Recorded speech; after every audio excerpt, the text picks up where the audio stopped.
Good morning, everyone. Welcome back to another episode of English Paso a Paso. I'm Jose. And I'm Isabel. It feels great to be here again. Today, we're diving into something we all experience, no matter where we live, what we do, or how old we are. Morning routines. That's right. Mornings set the tone for the entire day. Whether you wake up full of energy or hit the snooze button 5 times, I see you, Isabel. Hey, I'm improving, okay? I only hit it 3 times this week. Progress. But seriously, how we start our mornings often shapes everything that follows. Our focus, our mood, even our motivation. Exactly.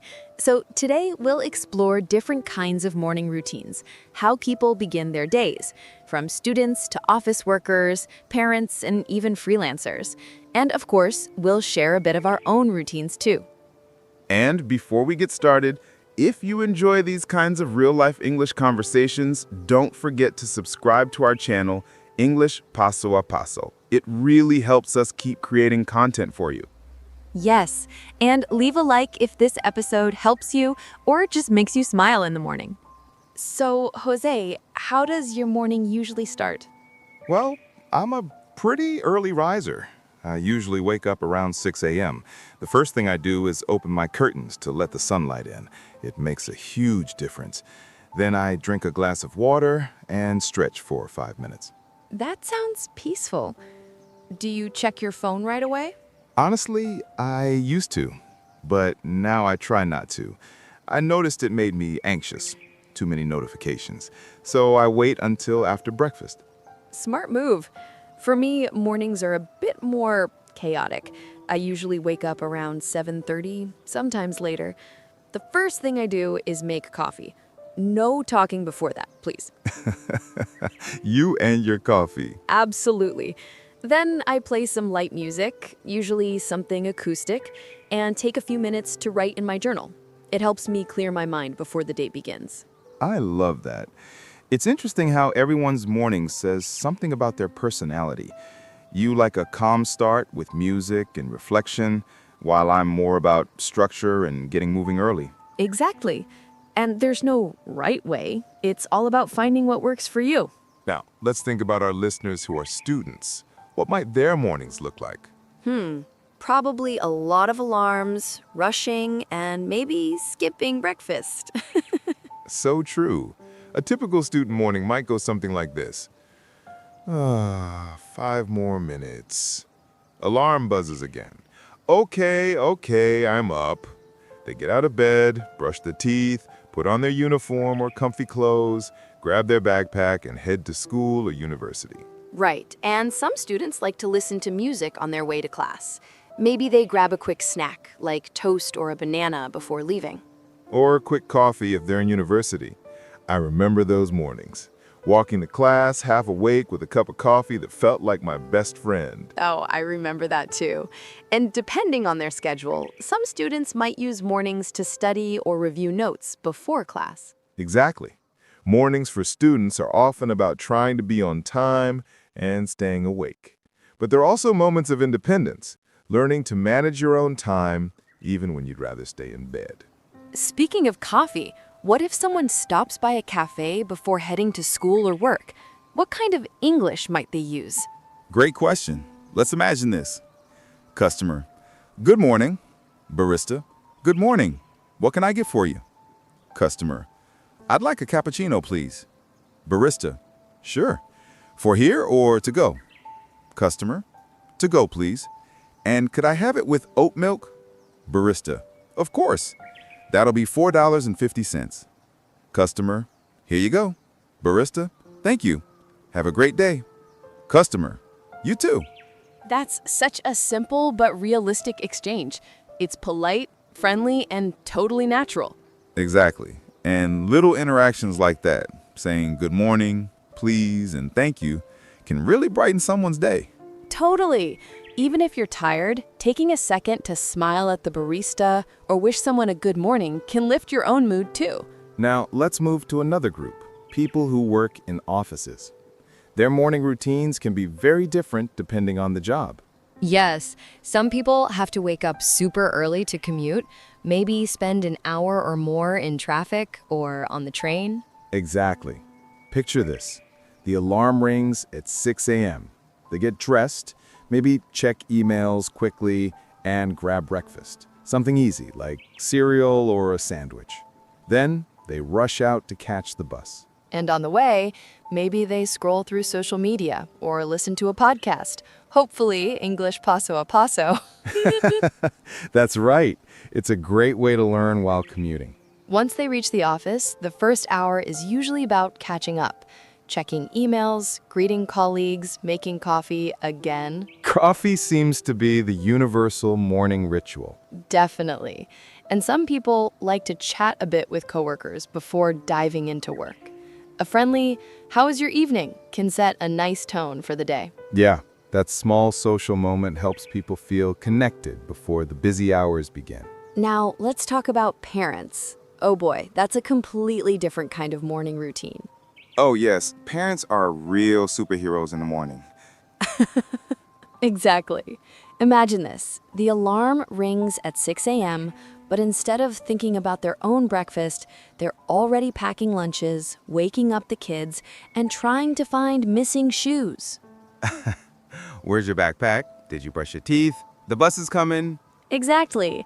And somehow, between all that, they still manage to drink coffee, usually cold by the time they finish it. I admire parents for that level of multitasking. And yet, for many, that's the most loving part of their day, sending their kids off with a hug before heading to work. Yes. And after all that rush, the quiet moment that follows when the house finally becomes silent can be so peaceful. It's like they can finally breathe. Maybe sit for a minute, sip that cold coffee, and think, okay, now it's my turn.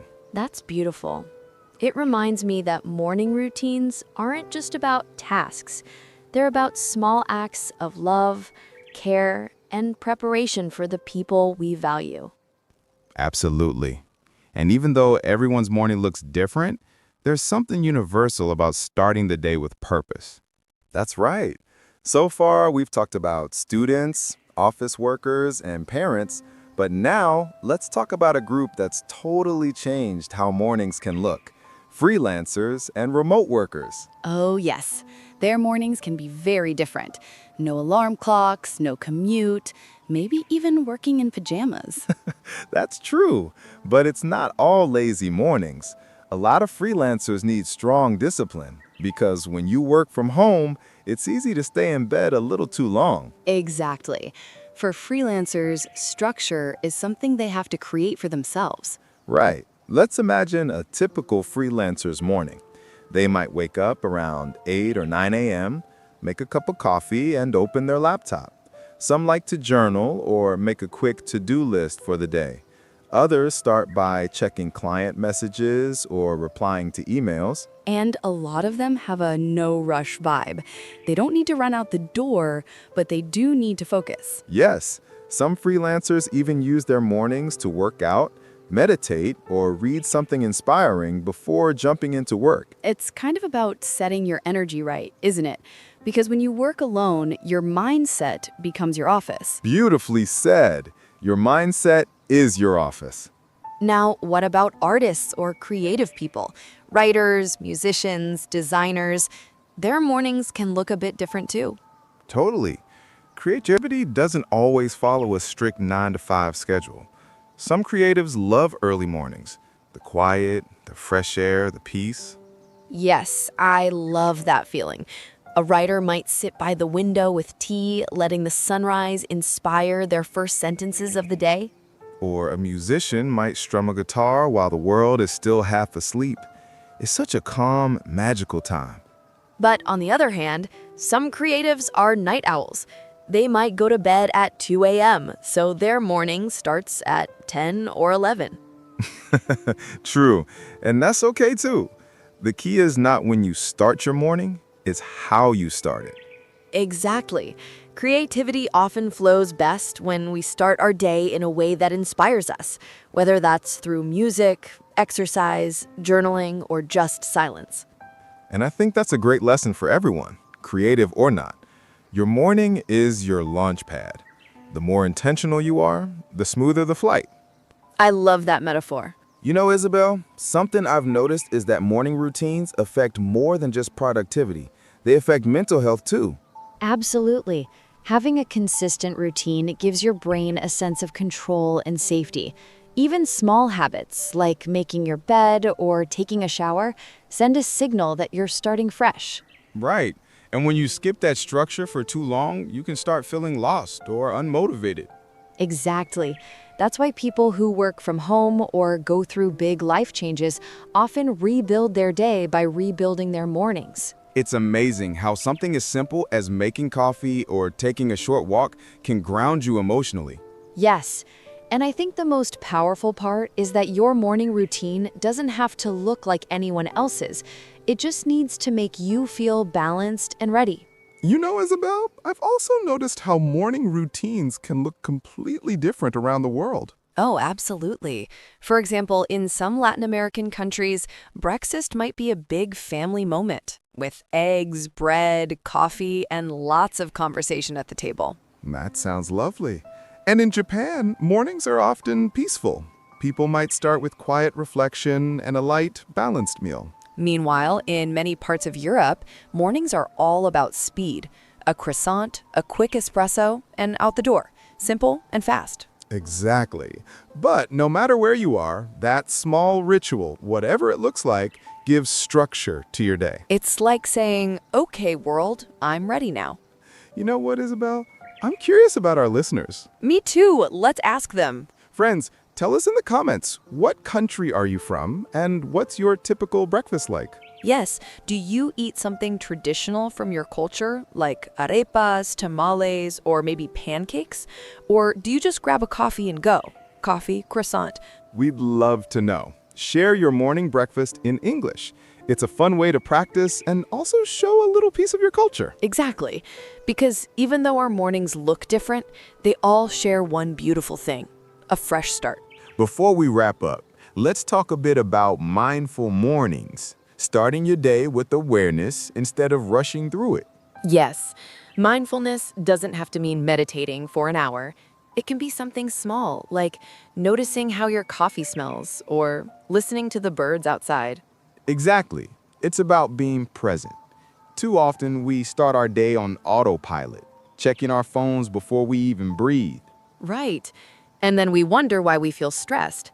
But if we start our mornings slowly, with gratitude and calm, the rest of the day often follows that rhythm. That's true. A peaceful morning creates peaceful momentum. So, to recap today's episode, we've explored the beautiful variety of morning routines around the world. We started with our own routines, then looked at students rushing for class, busy office workers, and heroic parents juggling everything at once. Then we talked about freelancers and creative people, how they design mornings that inspire them. And finally, we reflected on mindfulness and cultural differences. Exactly. And what we've learned is that there's no single perfect routine. What matters is that your morning serves you. It helps you feel calm, focused, and ready to face the day. Beautifully said, Isabel. Whether your morning starts at 5 a.m. or 10 a.m., with coffee, tea, or chaos, what counts is that you start with intention. And that brings us to the end of today's episode.